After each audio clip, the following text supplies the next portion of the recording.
KPK kini tengah mengusut dugaan korupsi kuota haji tahun 2024. Mantan Menteri Agama Yakut Khalil Qomas 2 kali diperiksa sebagai saksi. Yakut mengaku mendapat sekitar 18 pertanyaan dari penyidik. Saat ditanya soal dugaan fee dari pembagian kuota haji, Yakut meminta hal itu ditanyakan ke penyidik KPK. Memperdalam keterangan yang saya sampaikan di pemeriksaan sebelumnya, di penyelidikan. Jadi ada pendalaman. Ada berapa pertanyaan di dalam? Insya Allah kalau saya nggak salah ada 18. Ya materi sampaikan tanya. Soal pembagian kotanya. Ya tentu terkait dengan persoalan yang sedang Gus, soal aliran dugaan fee terkait pembagian kota itu gimana, Gus? tanyakan ke penyidik. Dirjen Penyelenggaraan Haji dan Umroh Kementerian Agama Hilman Latif juga diperiksa KPK sebagai saksi. Usai pemeriksaan, Hilman memaparkan kepada penyidik tentang aturan yang melandasi proses penyelenggaraan haji, termasuk pembagian kuota haji tambahan. Pendalaman regulasi yang ada dalam proses haji. Terus ditanya itu untuk soal penentuan kuota itu atas ide siapa? Biar kita pendalaman regulasi. Bahkan salah satu pendakwah yang juga pemilik Uhud Tour, Khalid Basalamah, juga dipanggil penyidik sebagai saksi atas dugaan korupsi kuota haji 2024 di Kementerian Agama. Sementara Deputi Penindakan dan Eksekusi KPK, Asep Guntur Rahayu bilang, ada dugaan aliran dana praktik jual beli kuota haji mengalir hingga pejabat level tertinggi. Ini mengalir uangnya sampai ke pucuk. Namanya pucuk ini kalau di direktorat ya ujungnya kan direktur gitu ya. Kalau di kedeputian ujungnya ya deputi gitu. Terus begitu kan. Nah, gitu seperti itu. Ya. Kalau di kementerian ya ujungnya ya menteri. Kalau kementerian kan begitu. Menanggapi dugaan korupsi kuota haji ini, juru bicara Yakut Khalil Qomas, Ana Hasbi, dilansir dari Kompas ID bilang, kalau begitu kami berharap informasi yang disampaikan ke publik agar utuh dan seterang cahaya, demi menghindari prasangka, serta menjunjung tinggi asas praduga tak bersalah. Dan kini, pemerintah resmi membentuk Kementerian Haji dan Umroh di bawah pimpinan Irfan Yusuf dan Dhanil Anzar Simanjuntak. Menteri Haji dan Umroh, Gus Irfan menyampaikan, Presiden meminta agar kementerian baru ini memberikan pelayanan terbaik untuk haji termasuk biaya turun. Beliau menyampaikan apapun yang perlu lakukan untuk memberikan pelayanan terbaik pada jamaah haji kita. Apa yang disampaikan oleh Pak Presiden, penugasan kepada kami sebagai Menteri Haji dan Wakil Menteri Haji untuk Kang Dhanil merupakan amanah dan tanggung jawab yang berat. Saya katakan berat karena 10 bulan terakhir saya tahu persis bagaimana medan haji baik di Indonesia maupun di Saudi. Munculnya kasus dugaan korupsi kuota haji menjadi pekerjaan berat bagi Kementerian Haji dan Umroh yang baru ini untuk diantisipasi agar tidak terjadi kasus yang sama di kemudian hari. Apalagi semua ini menyangkut ibadah bagi umat muslim di Indonesia. Tim Liputan Kompas TV.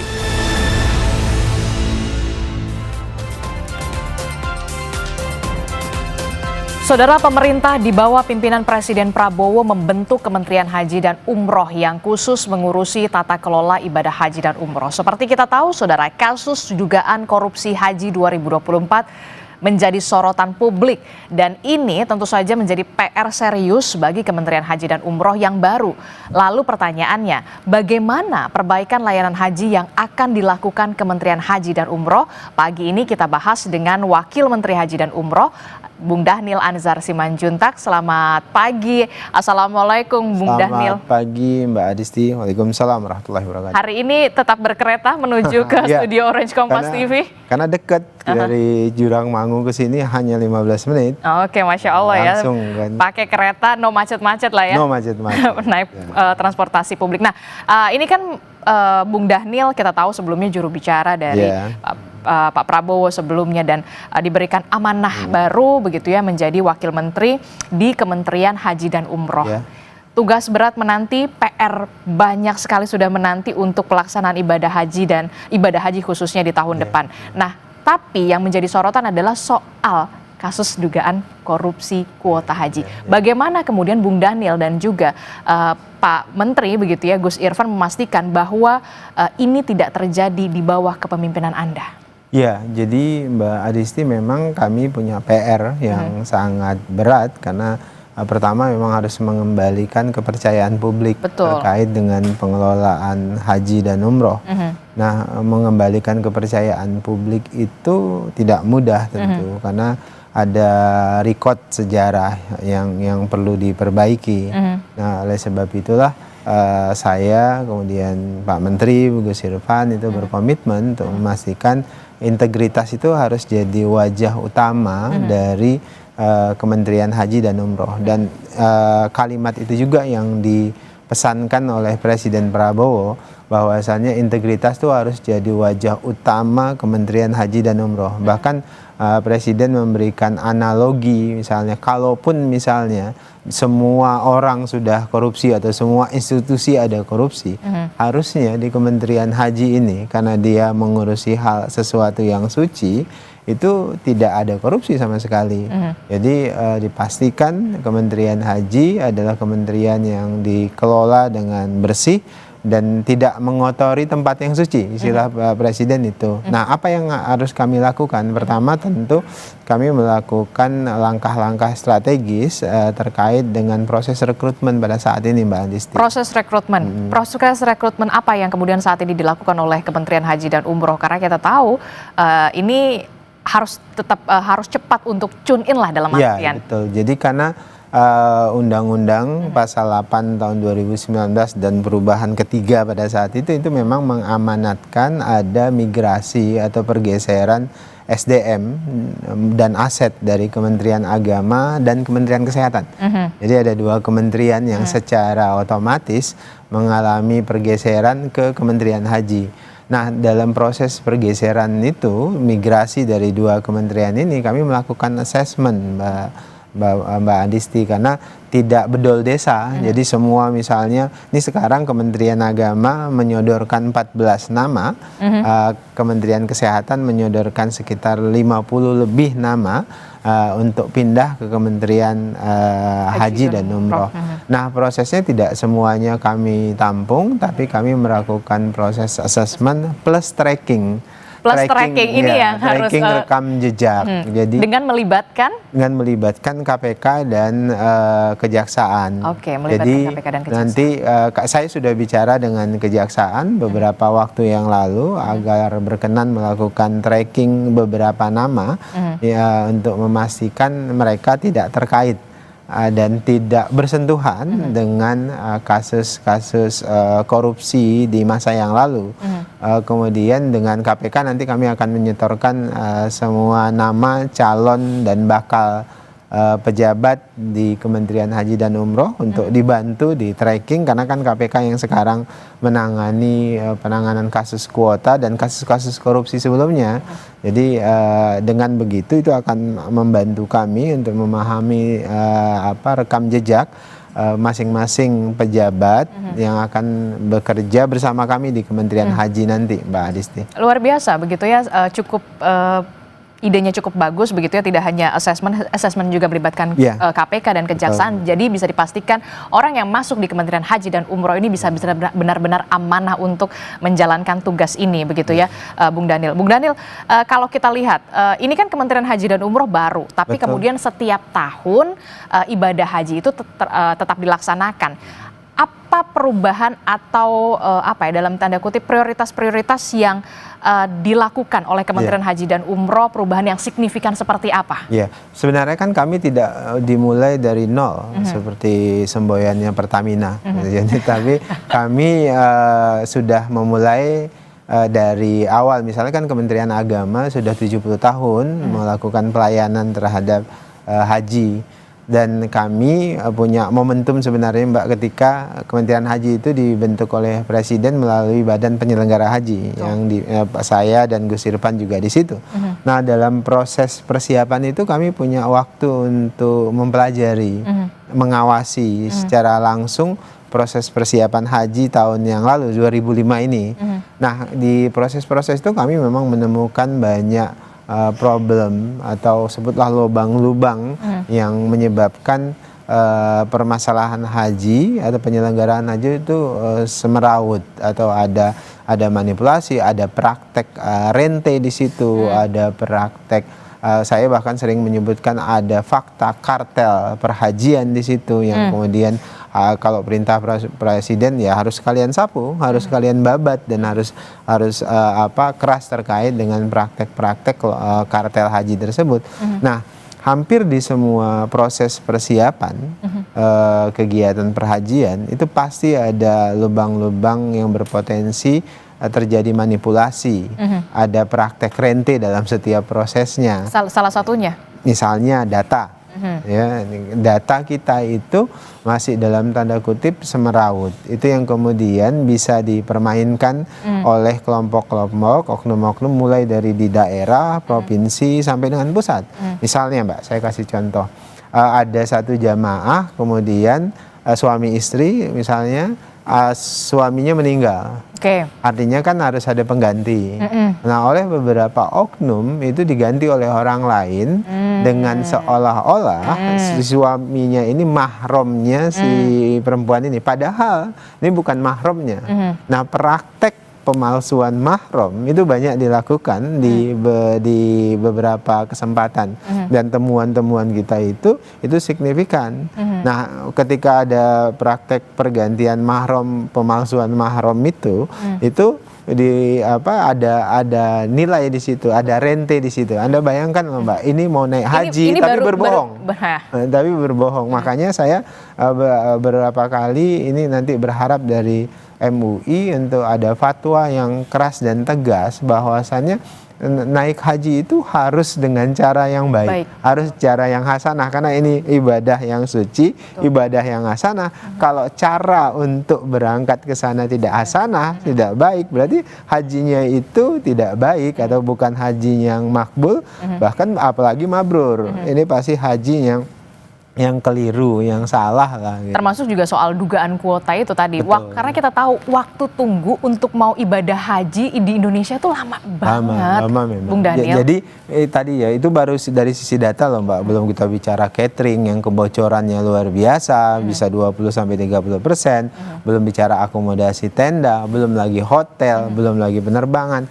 Hampir di semua proses itu pasti ada lubang-lubang potensi praktek rente. Nah, di bagian itulah kami berkomitmen untuk memastikan perintah presiden itu kebocoran-kebocoran itu harus segera ditekan. Kalau bisa sampai 0%. Jadi jangan sampai 20-30% itu kan menyebabkan inefisiensi yang luar biasa. Yang dirugikan tuh jamaah Mbak dalam praktek-praktek rente tersebut.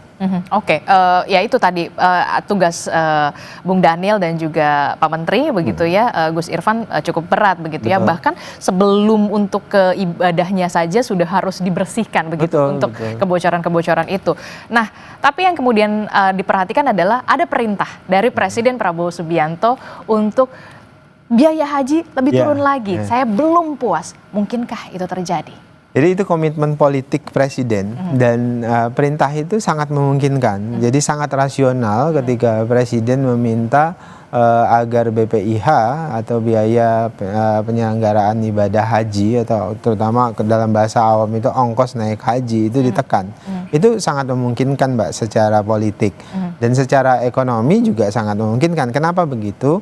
Pertama, Presiden melihat potensi kebocoran yang sangat tinggi. Tadi saya sebutkan 20 sampai dengan 30 kebocoran. Jadi kalau kemudian kita bisa menekan kebocoran-kebocoran itu, maka kita bisa merasionalisasikan biaya atau ongkos naik haji. Paling tiga berapa persen turun? Nah, kalau kemudian kebocorannya bisa kita tekan sampai dengan 0%, maka kita akan bisa signifikan menurunkan. Tapi dari sisi ekonomi kan memang orang kok banyak yang bilang nggak rasional kalau kemudian ongkos haji diturunkan karena dolarnya justru naik. Kalau tahun lalu tuh standarnya 16.000 per $1. Nah, tahun ini kan 16.500. Jadi asumsinya pasti naik. Ongkos semuanya pasti naik. Nah, tapi dari sisi hitung-hitungan finansial memang terkesan tidak rasional. Tapi yang dilihat oleh Presiden dan yang juga kami lihat itu adalah bagaimana inefisiensi pembiayaan haji itu bisa dipotong. Inefisiensi itu disebabkan oleh kenapa? Oleh kebocoran.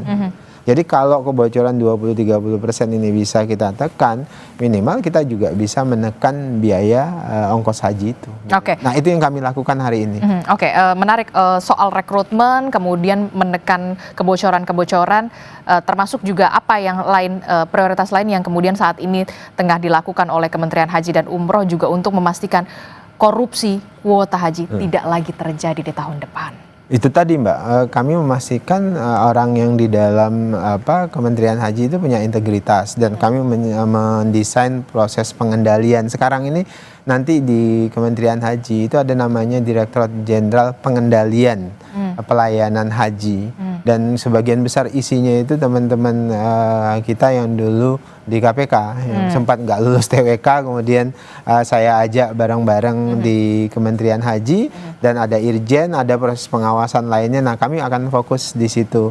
Selain itu memang komitmen Menteri dan Wakil Menteri itu penting. Saya harus jelaskan dengan tegas bahwasannya fakta bahwasannya birokrasi itu akan sangat tergantung dengan pimpinan puncaknya. Itu adalah fakta. Hampir semua penelitian-penelitian akademis itu menunjukkan kalau kepalanya itu bersih dan punya komitmen, birokrasi itu pasti ngikut.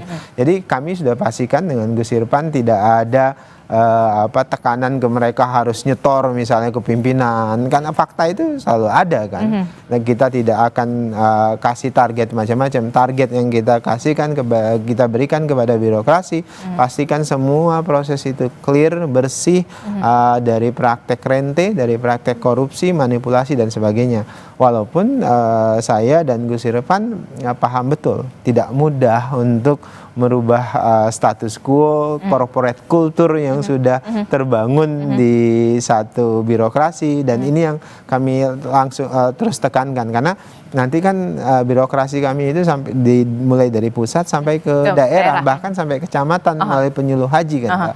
Nah, untuk mengontrol itu tentu membutuhkan sistem dan komitmen.